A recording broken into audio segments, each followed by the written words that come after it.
Okay, we're gonna unload into the truck. Make sure the gate is closed. Turn the PTO on. That's going.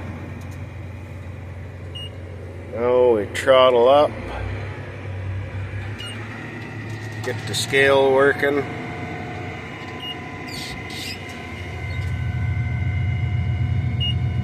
Open the gate.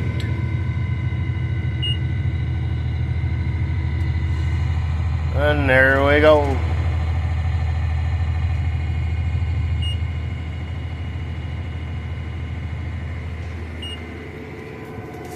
We're barely even using any power at all.